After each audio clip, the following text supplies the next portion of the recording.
Hello and welcome back to the Brit Lit Book Club. I'm your host, Vanessa, and today I want to have a very honest conversation with you. How many of you have a classic sitting on your nightstand right now, or on your bookshelf?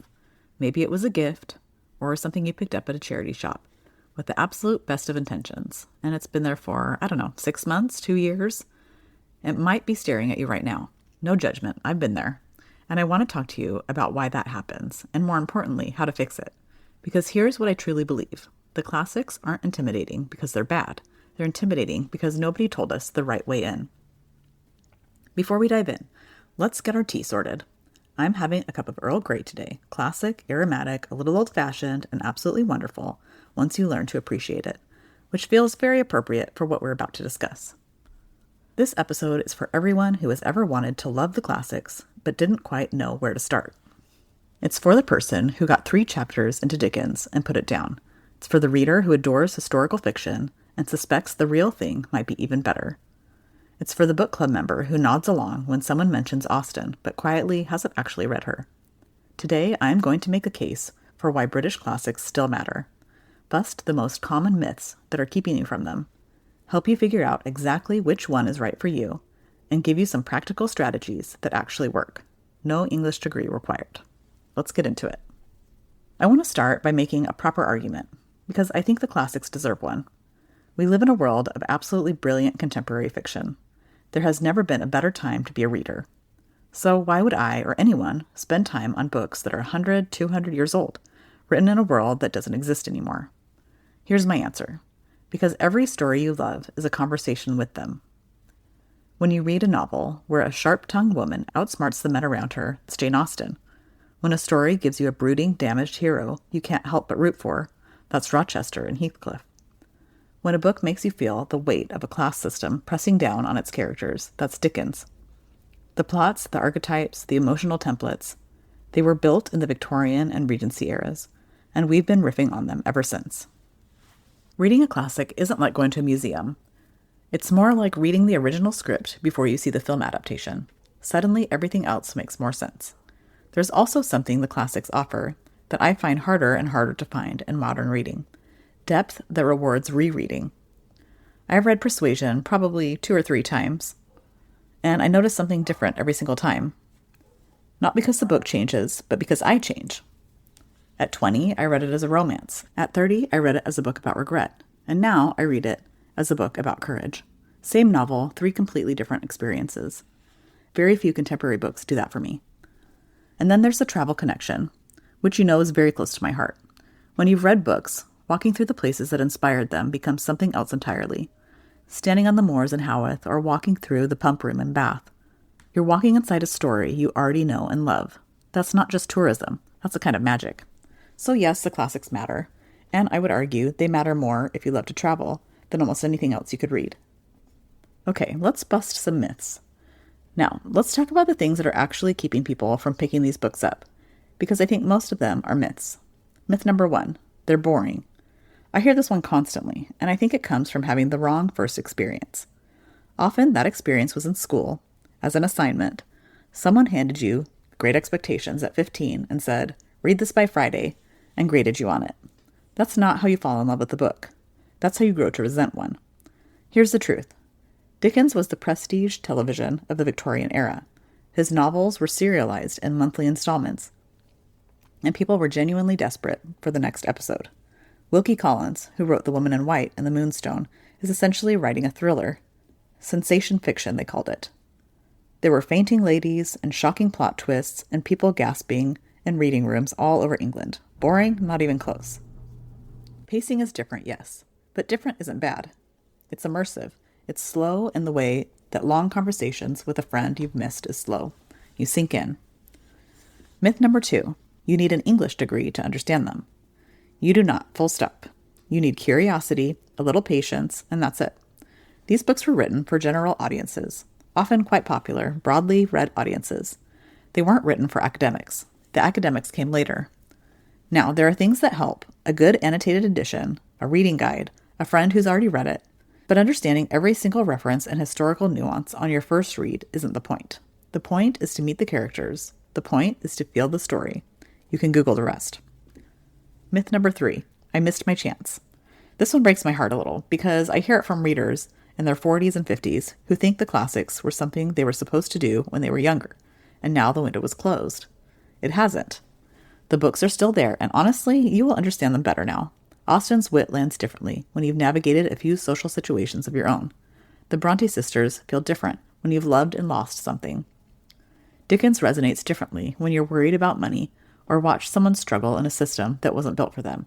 The classics don't have an expiration date. If anything, they ripen. Myth number 4. The language is too hard. Sometimes, yes, the language is genuinely dense, and it takes adjustment. But often what's happening is that our brains are just calibrated for a faster, more fragmented reading rhythm. Give yourself a chapter or two to settle in, and most of the time it clicks. And if it really doesn't, there are wonderful tools, annotated editions, reading companions, audiobooks narrated by people who understand the material and make the rhythm come alive in a way that reading cold sometimes doesn't. We'll talk more about those strategies in a moment. All right, let's talk about which classics are right for you. Let's talk specifics, because I think the single biggest mistake people make is starting with the wrong book. Not every classic is the right entry point for every reader. And just because Middlemarch is considered one of the greatest novels in the English language doesn't mean it's the right first step for you. So I want to help you find your door in.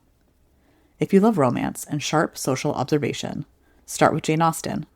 But choose wisely. If you want something light and funny with a perfect comedic structure, Pride and Prejudice is your book. If you want something quieter and more emotionally profound, I'd actually point you to Persuasion. It's shorter and warmer, and it has one of the most devastating love letters ever committed to paper. If you love Gothic atmosphere and emotional intensity, the Brontës are calling you. If you want something wild and operatic, Wuthering Heights. If you want something more grounded and empowering, Jane Eyre. If you want something genuinely underrated and surprisingly modern, Anne Bronte's The Tenant of Wildfell Hall, which tackles domestic abuse and female independence in ways that feel startlingly contemporary. If you love mysteries and page-turning plots, Wilkie Collins is your answer. The Woman in White reads like a Victorian thriller. The Moonstone is widely considered the first detective novel in the English language. Both are genuinely compelling, beautifully plotted, and much more readable than people expect. If you love social satire and sprawling, character-rich stories, this is where Dickens shines. But don't start with great expectations. If it already has baggage for you from school, try A Tale of Two Cities for something more propulsive. Or my personal recommendation, for Dickens' newcomers, A Christmas Carol, which is short, emotional, and an absolutely perfect introduction to what he does best. If you love Scotland, history, or the world that inspired Outlander, go to Sir Walter Scott, specifically Rob Roy or Waverley. These are novels that romanticize the Scottish Highlands, invented the Jacobite mythology, and built the world Diana Gabaldon has been writing inside for 40 years. If you've ever loved Jamie Fraser, you owe Scott a thank you. If you love nature writing, place, and quiet observation, Thomas Hardy, Far from the Madding Crowd is his most accessible and one of the most beautiful novels. The Dorset countryside particularly breathes on the page. Okay, let's talk about some strategies that actually work. Now the practical bit, because wanting to read the classics and actually getting through them are two different things. And I want you to finish the book. Strategy 1. Choose your edition carefully. An annotated edition can be the difference between confusion and delight. The footnotes don't interrupt the story, they add to it. You suddenly understand a joke that would have sailed right over your head, or a reference that unlocks a whole layer of meaning. The Penguin Classics edition are generally excellent. Oxford World Classics are wonderful as well. For Austen specifically, the Broadview editions have superb editorial notes, and I'll link those in the show notes for you. Strategy 2. Try an audiobook first. I know some readers have complicated feelings about whether audiobooks count. They count. Full stop. And for the classics especially, a great narrator transforms the experience. The rhythm of Victorian prose was designed to be heard. These books were read aloud in parlors and serialized in magazines. A narrator who understands the material can carry you through passages that might trip you up on a page, and suddenly the whole thing opens up. Some of my favorite classic audiobook narrators are Juliet Stevenson for Austen, David Timson for Dickens, and Madeline Brent for Hardy. There are also some great celebrity narrators out there for classics. Strategy 3. Use a reading companion without shame. Spark Notes exists. Cliff Notes exist. There are dozens of wonderful podcasts, YouTube channels, and reading guides. Using them isn't cheating. Reading a quick plot summary before a chapter so you can focus on the language rather than frantically following the action. That's intelligent reading. Scholars do it all the time. Strategy 4. Find a reading buddy or a book club. Everything is easier with someone to discuss it with. A reading buddy who's also a classic newcomer is wonderful. You can puzzle through it together. A book club that reads one classic per year alongside contemporary fiction can ease you into it gradually. Even just telling someone, I'm reading Wuthering Heights this month, creates a small accountability structure that helps. Strategy 5. Give yourself permission to quit. This one might surprise you, but I mean it sincerely. If you are 80 pages into a classic and it genuinely isn't working, not just slow, but genuinely unpleasant, put it down. Read something else. Try a different entry point. The goal is to fall in love with the tradition, not to punish yourself. There's no prize for finishing a book you hate, and there's every reward in the world for finding one that finally clicks. Let's talk about the rereading phenomenon. I want to take a moment to talk about something I think is genuinely underappreciated, which is rereading.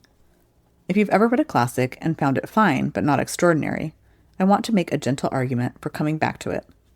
Because one of the things that separates the classics from a lot of contemporary fiction is that they reward rereading in a way that almost nothing else does. Just like what I was talking about with Persuasion earlier, part of what the classics do is hold up a mirror that adjusts as you age. The same text, but a different reflection every time you look. That's not a quality you can manufacture. It comes from depth, from characters and situations that are true enough to resonate differently at different life stages. So if you read something and it didn't grab you the first time, note that. Maybe it wasn't the wrong book. Maybe it was the wrong moment. Come back to it in 5 years and see what you find. All right, let's talk about your classic starter pack. Before we go, I want to give you something concrete. Here is my British Classic Starter Pack, 5 books in order of accessibility that I would recommend to any reader who is new to the tradition. 1. A Christmas Carol by Charles Dickens. Short, emotionally devastating, full of Dickens at his most humane and funny. You can read it in an afternoon. It's the perfect warm-up. 2. Persuasion by Jane Austen. Her shortest, quietest, most moving novel. A love story about second chances that is also somehow a masterclass in restraint and longing.